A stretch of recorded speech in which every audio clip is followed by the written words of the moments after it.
The pen was heavy, not just in my hand, but in what it represented. It was a Monte Grappa, a gift from the very people who now sat across the polished mahogany table from me. Their smiles were as smooth and expensive as the pen itself. This pen was the final instrument, the one that would sign away my life's work, my company, Innovate Inc. For a sum with so many zeros, it felt like a joke. $3 billion, a number that should have made me feel like a king. Instead, I just felt hollow. The room was on the 50th floor, my floor, overlooking the city I had helped build. In a way, the sky was a clean, indifferent blue. Inside, the air was still, thick with the scent of leather and quiet anticipation. My lawyers were there. My CFO, Mark, was practically vibrating with a mixture of greed and relief. Across from me, the consortium, led by a man named Sterling, looked like they were carved from ice. They were sharks who had tasted blood and were just waiting for the final bite. "Mr. Vance," Sterling said, his voice a low, polite purr. He gestured with a manicured hand toward the signature line. "On the last page of a phone book thick contract, just here." I nodded slowly. This was it, the end game. The culmination of 25 years of sleepless nights, of sacrificed relationships, of a relentless, grinding climb from a garage with leaky pipes to this glass and steel tower. I had told myself this was the logical next step. I was 52. I was tired. This deal was my exit, my reward. I could buy an island. I could fund a space program. I could do anything. So why did my hand tremble as I uncapped the pen? I poised the nib over the paper. The black ink glistened, ready to seal the deal, to turn my creation into a mere asset on their balance sheet. My heart was pounding a dull, funereal rhythm against my ribs. "Don't sign that." The voice was not from anyone at the table. It was sharp, accented, and utterly out of place. It cut through the sterile silence of the room like a shard of glass. Everyone froze. Heads snapped toward the door. There, standing in the doorway, was Elena. Elena was one of our cleaning ladies. She was in her late 60s, with kind, wrinkled eyes and hands that were perpetually chapped from work. She wore her standard tissue blue smock and held a dust rag in one hand as if she had forgotten. It was there. Her hair was pulled back in a simple, neat bun. She looked terrified, but resolute. Sterling's face curdled with annoyance. "Security," he hissed under his breath. My CFO, Mark, jumped up. "Elena, what on earth are you doing? This is a private meeting." His face was flushed with embarrassment and anger, but I couldn't speak. I just stared at her. Elena had been with the company for almost 15 years. She was a ghost, a silent presence, who moved through the offices after everyone else had gone home. She emptied our trash cans, wiped down our desks, and made the chaos of our days disappear by morning. I'd said hello to her in the hallways 1,000 times. I knew her son had just graduated from college. I knew she liked the little butter cookies we sometimes had in the break room. But I didn't know her, and she had never, ever spoken to me like this. She took a hesitant step into the room, her gaze fixed on me, and me alone. She ignored the furious stares from the most powerful men in the city. "Mr. Vance," she said, her voice trembling but clear. "Please, don't sign it." I put the pen down. The soft click of it touching the mahogany echoed in the dead silence. Everyone looked from her to me. I could feel the collective temperature of the room drop by 20 degrees. Sterling's polite mask had vanished, replaced by a look of cold fury. "Arthur," Mark said, his voice a strained whisper. What are you doing? We're closing." I held up a hand to silence him. My eyes still locked on Elena. She looked so small and out of place in that temple of corporate power, yet she held the attention of every person in the room. "Why?" I asked her. My own voice sounded strange to me. She clutched the dust rag to her chest. "Because it's not you, sir. This is not you." Sterling let out a short, incredulous laugh. "Is this a joke? Who is this woman?" I ignored him. I stood up, my chair scraping back noisily. "Everyone, out," I said. "What?" Mark sputtered. "Out," I repeated, my voice harder this time. "Give me 5 minutes with Elena." Alone, the room erupted in protests. Sterling stood up, his face livid. "Vance, this is highly unprofessional. We have a schedule. This deal is worth billions, and it can wait 5 minutes. I cut him off. I looked at my team. Now, they saw the look in my eye, the one that hadn't been there for a while, the one that said I wasn't asking. Reluctantly, shuffling their papers and casting furious, confused glances between me and Elena, they filed out of the room. Sterling gave me a look that promised consequences, then followed, pulling the door closed with a sharp thud.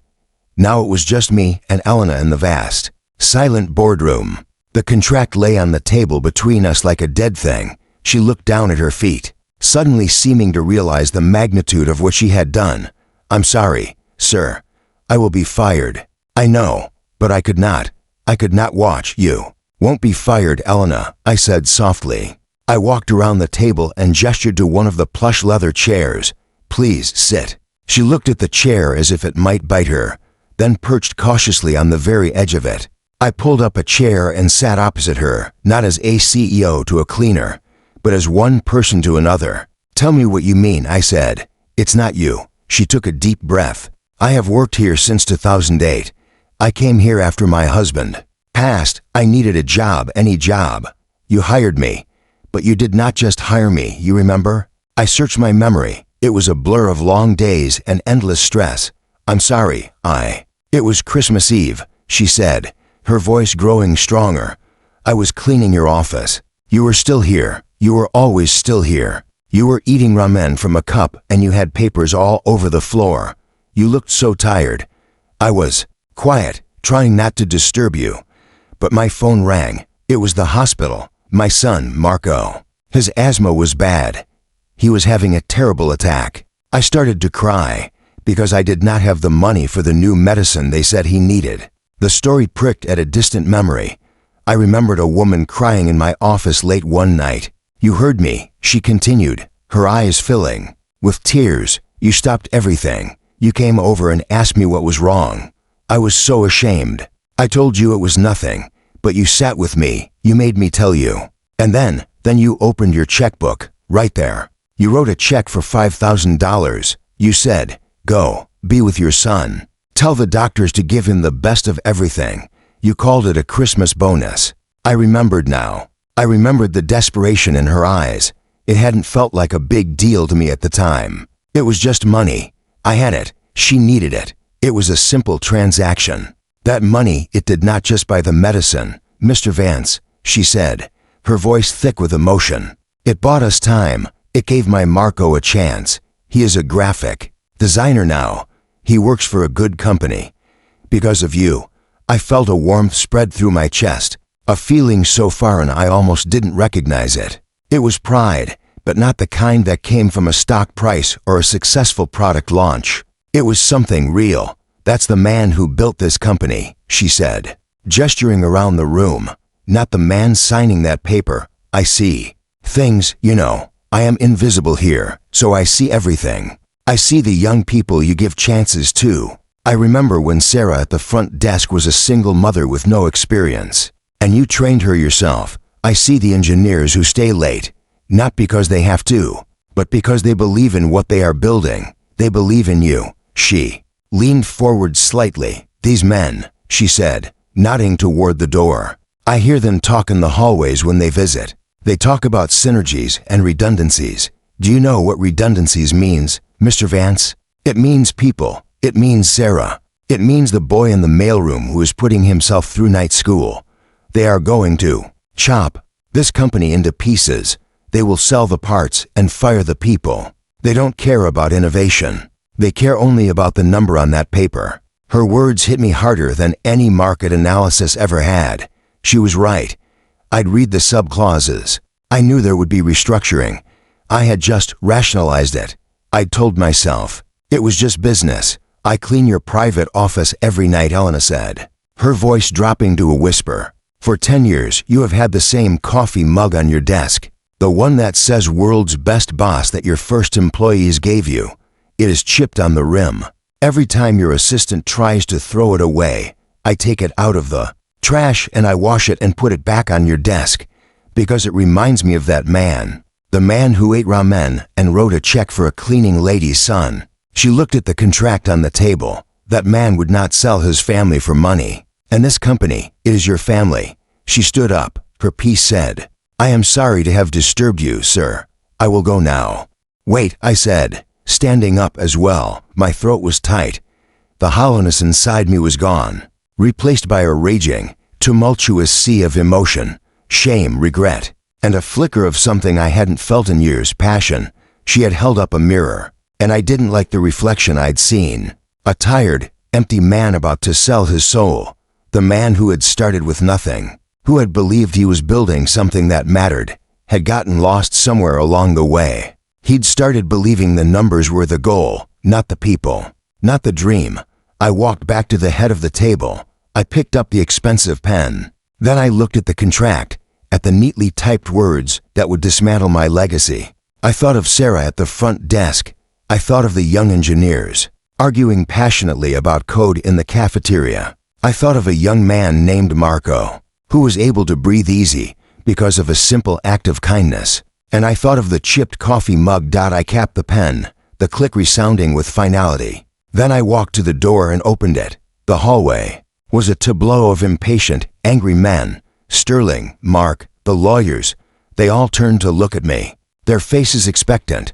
I looked past them all, down the hall, where I could see my office door. "The deal is off," I said. The silence was even more profound than before. It was a silence of pure shock. Mark was the first to find his voice. "Arthur, are you insane? This is a legally binding intention to sell. You can't just—" "I can," I said, my voice calm and firm. "And I am. The deal is off. Innovate Inc. is not for sale." Sterling stepped forward, his face a mask of cold, controlled rage. "Vance, you will be hearing from our legal team. This will be the most expensive decision you have ever made." "No," I said. And for the first time that day, I smiled. A real smile. "It's the most valuable one." I turned and looked at Elena, who was standing frozen by the chair, her eyes wide. I gave her a small, grateful nod. Then I walked past the stunned executives, past my own bewildered team, and went straight to my office. The first thing I saw was the mug. There it was on the corner of my desk, clean and waiting, chipped rim and all. I picked it up. It felt better in my hand than the expensive pen ever had. It felt like home. The next few weeks were chaos. Lawsuits were threatened. Angry letters were sent. Mark resigned, calling me a sentimental old fool. Some of the board members were furious. But something else happened, too. The story of what had happened in the boardroom, as much as I tried to keep it quiet, leaked out. Not the specifics, but the general sense of it, that I had walked away from billions to protect the company. A new energy started to buzz through the halls. The engineers seemed to walk with a new purpose. Sarah at the front desk gave me a tearful, knowing smile every morning. People stopped me in the hallway, not to talk about quarterly earnings, but to share an idea they had. It felt like the old days. It felt like we were building something again, not just waiting to sell it. A month later, I called Elena to my office. She came in cautiously, looking nervous again. "Please sit," I said, gesturing to the chair opposite my desk. This time, I had a document for her. It wasn't a contract to sell, but a charter. "I'm starting a new foundation," I told her. "It's called the Marco Fund. It will provide scholarships and cover medical expenses for the children of every single one of our employees, from the janitorial staff to the senior VPs. I want it to be a permanent part of this company's DNA, a reminder of what's truly important." I slid the charter across the desk. "And I want you to be on the board of directors, to help us decide who we can help." Elena stared at the papers, her hands trembling as she picked them up. She read the name, the Marco Fund, and a single tear traced a path down her wrinkled cheek. She looked up at me, her eyes shining. She couldn't speak. She just nodded, a look of profound gratitude on her face. "Thank you, Elena," I said, my own voice thick. "You reminded me of who I was supposed to be. You saved more than just a company that day." After she left, I leaned back in my chair and looked out at the city. It looked different now. Not like a kingdom I owned, but like a community I was a part of. I picked up my chipped coffee mug, filled it from the pot I'd started brewing in my own office again, and took a sip. It was just cheap coffee, slightly burnt, just like in the old days. and it was the best thing I had tasted in years.